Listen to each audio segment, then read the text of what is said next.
Assim nós cantamos, respondendo ao salmo com este refrão: a vinha do Senhor é a casa de Israel, o povo eleito de Deus. Javé distinguiu um povo dentre outros povos naquela época para revelar a sua vontade e assim começar uma belíssima história de amor com a humanidade, fazendo aliança com este povo até chegar à aliança definitiva com seu Filho Jesus, realizada no sangue dele derramado na cruz. Todas as alianças do Antigo Testamento eram apenas uma pálida imagem da verdadeira aliança que Deus faz com os homens. Deus, como um grande pedagogo, como um pai amoroso, foi aos poucos educando o seu povo, dando profetas, enviando profetas, patriarcas para guiar o seu povo na vontade divina. E tudo isso que ele realizava era movido por seu grande e imenso amor, o amor de Deus por nós, por cada um de nós. Talvez alguns de vocês tenham sangue judaico aqui, sabemos que tem comunidades, pessoas que trazem em si esta história do povo de Israel, que agora tem sofrido esses ataques, já inicia, se desenha uma guerra, e nós precisamos voltar o nosso coração para Deus e com grande fé e piedade suplicar ao Senhor que tenha misericórdia do seu povo, assim como o salmista hoje fez. Voltai-vos para nós, Deus do universo. Olhai nos altos céus, observai, visitai a vossa vinha e protegei-a. Casa de Israel é a vinha do Senhor. Visitai a vossa vinha, Senhor, e protegei-a. Foi a vossa mão direita que a plantou. Então protegei-a e arrebenta-lhe firmagens. Todos nós formamos um novo Israel, um novo povo, desde que os judeus rejeitaram a pedra angular, como ouvimos hoje Jesus falar na parábola, contando as autoridades religiosas da sua época. Esta pedra que os construtores rejeitaram tornou-se a pedra angular. Será dada a um outro povo que produzirá frutos no tempo certo. Precisamos neste dia, neste domingo, refletir sobre a grande bondade e condescendência da parte de Deus e a nossa ingratidão, a ingratidão daqueles que vieram antes de nós e a ingratidão que nós cometemos diariamente, pois também nós vemos muitas maravilhas da parte do Senhor. Já vimos muitos milagres e o maior sinal do amor de Deus revelado em seu Filho Jesus. Podemos cometer o mesmo erro que o povo de Israel cometeu, que os judeus cometeram ao ver a verdade diante dos olhos e preferirem a mentira. Estava diante daquele povo um homem justo, Jesus de Nazaré, e Pilatos disse: eis o homem, todo já flagelado. E em vez de gritarem, solte, gritaram: crucificam. Era a mesma assembleia que dizia: aquele que vem em nome do Senhor, hosana nas alturas, bendito que vem em nome do Senhor, hosana nas alturas, no domingo de Ramos. Percebe que nós muitas vezes temos uma atitude, ora de louvor a Deus, ora de blasfêmia contra o Senhor. Pode ser que muitos de nós não tenhamos muita consciência sobre isso, mas devemos lembrar que, ao louvar o Senhor nesta igreja, devemos lá fora transformar esse louvor em ação concreta. Não adianta louvarmos ao Deus da vida e defendermos a morte de inocentes, morte de bebês. Não adianta nós pedirmos a Deus que abençoe a nossa família. Estamos aqui a pastoral familiar, querer que a nossa família seja abençoada e protegida, que sejamos uma família de Nazaré. Quem dera que o Natal não fosse o dia, que as mães fossem Maria, que os pais fossem José, e que a gente parecesse com Jesus de Nazaré. E lá na faculdade, na empresa, a gente está concordando em um bocado de coisa que não é um projeto do Pai, a respeito da família humana, quando Deus fez homem e mulher e confiou a eles os cuidados desta mulher. Percebe que nós louvamos a Deus, mas depois blasfemamos contra o Senhor. Os fariseus dominavam as sagradas escrituras. Eles conheciam a palavra de Deus, os sacerdotes, os escribas, doutores da lei, sabia de cor e salteado, inclusive carregava nas testas trechos bíblicos nas mãos. Toda a sua vida era marcada a partir da palavra, a Sagrada Escritura, a relação com este livro, onde estava escrito o grande amor do Senhor, revelado na lei que foi oferecida a este povo de Israel. ao qual o Senhor dedicou como um agricultor dedica a uma vinha, a um pé de uva, podando no tempo certo, fazendo tudo e esperando que produza frutos saudáveis. Eu contava com uvas de verdade, mas por que produziu ela uvas selvagens? E o Senhor, então, vendo a ingratidão deste povo, decidiu castigá-lo, pois agora vou mostrar o que vou fazer com a minha vinha.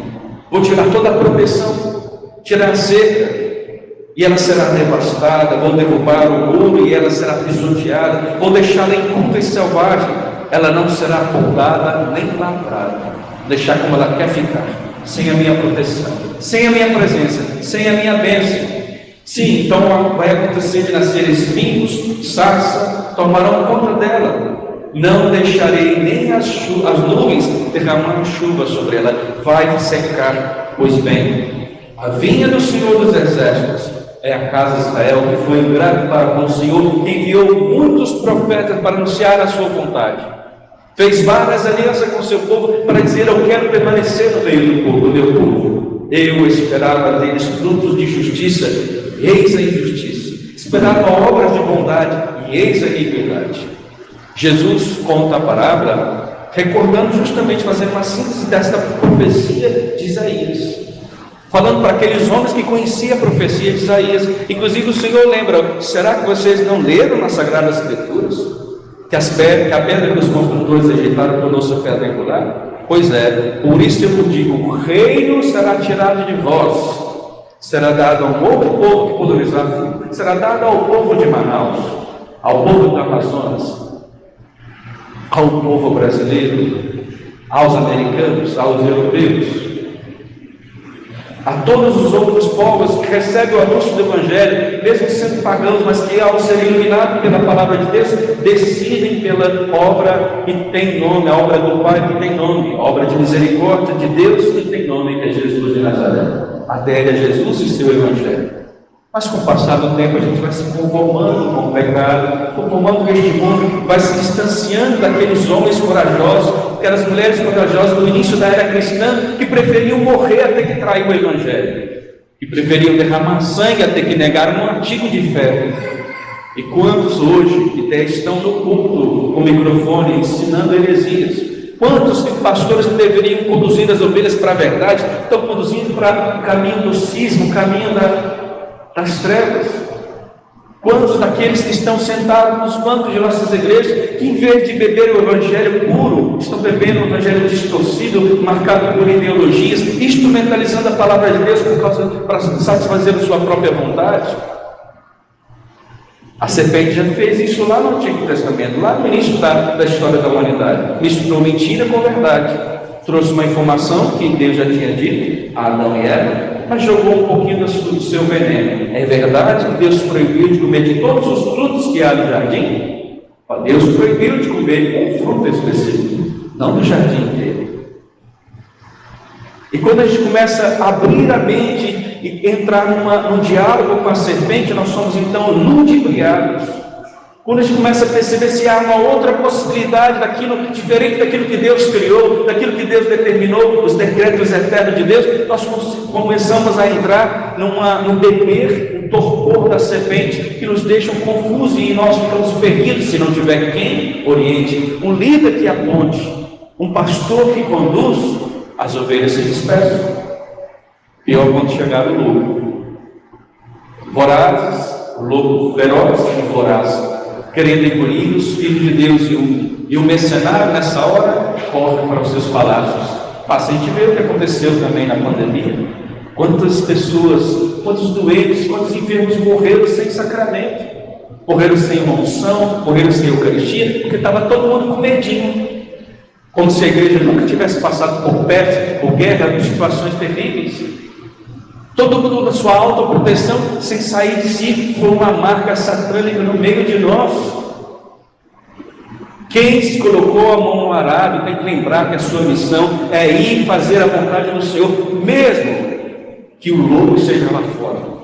Porque é assim que fez o bom pastor Jesus de Nazaré. Deixou as 99 no aprisco e foi ao encontro daquela que estava perdida, toda emaranhada de de espinhos, toda enrolada nas suas tribulações, nos seus sofrimentos, sermos capazes com este cajado, não só arrancar a ovelha que está lá no precipício, puxando com aquela envergadura que tem um cajado, mas também com esse mesmo cajado bater na cabeça dos lobos, dos leões, daqueles que são como demônios a querer destroçar os filhos de Deus.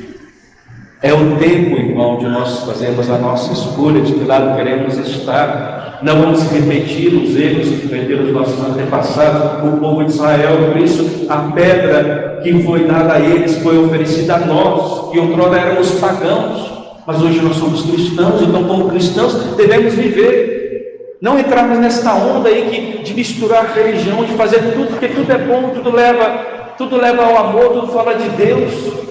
Nesse falso ecumenismo, nesse falso diálogo interreligioso que não leva à verdade, porque Jesus mesmo falou: conhecereis a verdade e ela vos libertará.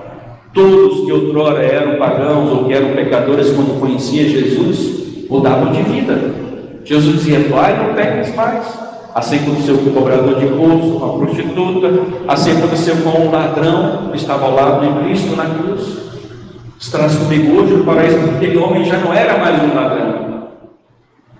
Aquele que perfurou o lado de Cristo, um soldado, que disse verdadeiramente: esse é o Filho de Deus, e ele era um pagão romano, adorava muitos deuses, mas reconheceu Deus na cruz, coisa que os fariseus não queriam reconhecer. Pelo contrário, trabalharam para destruí-lo. Por quê? Porque era um incômodo na vida deles, era uma pedra no sapato deles, era uma pedra no caminho, porque Jesus não veio para se conformar à vontade humana, ele veio para justamente levar a todos nós a fazer a vontade do Pai, que nos aponta o caminho que nos salva.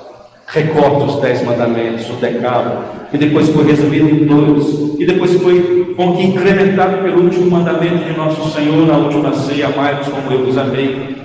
Temos diante dos olhos que Deus fez na história da humanidade, e não vamos repetir os erros deles, como diz o salmista: oxalá ouvisseis hoje a sua voz, não fecheis os vossos corações, como fizeram vossos pais lá no deserto, lá em Massa, em Meriba, que outrora, naquela época, apesar de terem visto as minhas obras, eles perseveraram na seu pecado. Que cada um de nós não faça o que eles fizeram.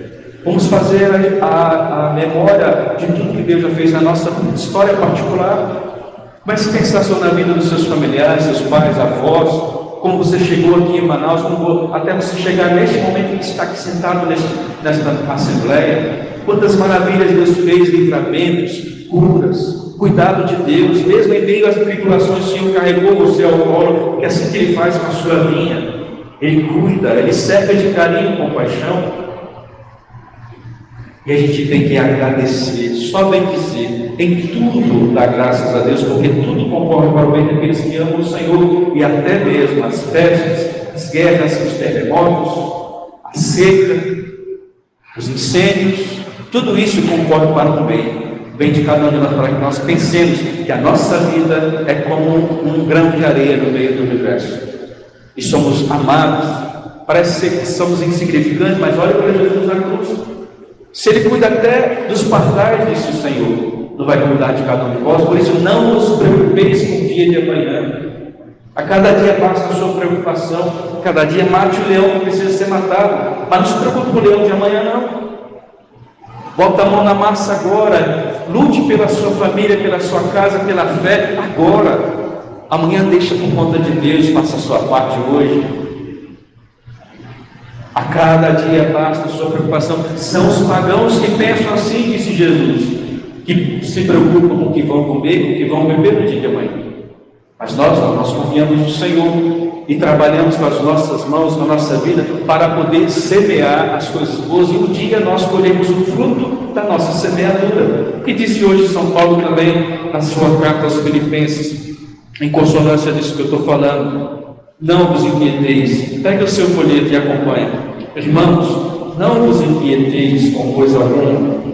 Segunda leitura: mas apresentai as vossas necessidades a Deus.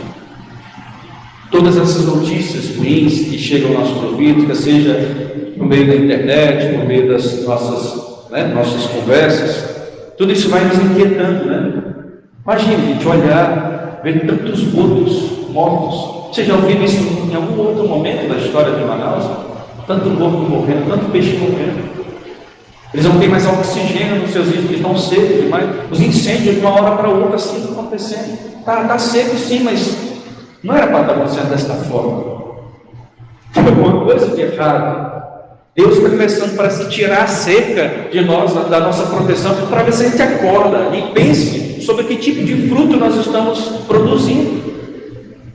E para colocar cada coisa no seu lugar, verdade no lugar, para que fique bem claro o que é mentira, o que é verdade, para que nós possamos enxergar com nossos olhos o que está acontecendo, que o mundo está vivendo uma experiência difícil, de dores de parto, mas a dor do parto é necessária para que o menino venha. Chega a hora da dor do parto, mas tem que parir. Ou morre a criança ou morre a mãe, então tem que parir logo, tem que passar por essa dor. E a natureza, como diz São Paulo, geme e chora, esperando a manifestação dos filhos de Deus. Então agora é a hora dos filhos de Deus nascerem, que os verdadeiros filhos de Deus se manifestam como quem tem fé em Deus, que não se preocupa com tudo isso, que ergue a cabeça, como disse nosso Senhor, porque está prestes a nossa libertação. Jesus disse no Evangelho de São Mateus: quando vocês ouvirem falar de guerra, de terremotos com mais constância, cada vez só vai aumentando, vai intensificando, né?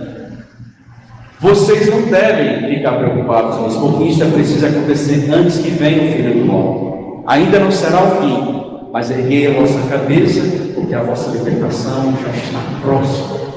Então vamos erguer a cabeça, nossa libertação já está próxima, confiar, fazer a nossa parte, de não nos desesperarmos, não vos inquieteis com coisa alguma, mas apresentai as vossas necessidades a Deus, aqui nesta igreja, aqui nesta comunidade de Eldorado, ou qualquer outra igreja e comunidade. Vá com orações e súplicas, com ação de graças, porque Deus dá paz, e Ele que é a paz, aliás, que é a paz de Deus, que ultrapassa todo entendimento, guardará os vossos corações e pensamentos em Cristo Jesus. Quanto ao mais, irmãos, o que é que deve nos ocupar diariamente? Já que o mundo está pegando fogo, a guerra está se aproximando, terremotos aqui, fome lá, sede em qualquer lugar, enchente lá no sul. Em vez de a gente ficar só no WhatsApp ou nas redes sociais, vamos nos ocupar com aquilo que nos sustenta. Quanto a mais, irmãos, ocupai-vos com tudo que é verdadeiro, respeitável, justo, puro, amável, honroso. Vamos repetir junto comigo? Ocupai-vos com tudo que é verdadeiro, respeitável, justo, puro, amável, honroso, tudo que é virtude, ou de qualquer modo mereça louvor.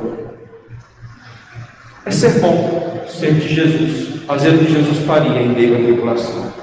E Deus está garantindo a proteção para todos nós. Se Ele está tirando a cerca de torno de nós, é para nós percebermos que se Ele não colocar a mão sobre nossas vidas, a gente teria merecido já muito bem. Muitos de vocês passaram pelo vírus. Quantas pessoas talvez mais saudáveis que vocês já partiu? Verdade? Deus colocou a mão para você, não porque você é mais bonito, mais cheiroso, mais importante do que aquele que partiu, não. Porque para cada um Deus tem um projeto de salvação. Se Deus permite você ainda refletir, está aqui, refletir sobre tudo isso, é porque Ele tem uma missão para você. Nós estamos no mês missionário. Qual a sua missão? Como é que você tem vivido a sua missão? No trabalho, dentro de casa, ainda dá tempo de fazer o bem. Ainda dá tempo de nós nos ocuparmos com tudo que é verdadeiro, justo, amável, honroso, tudo que é virtude. Louvado seja nosso Senhor Jesus Cristo.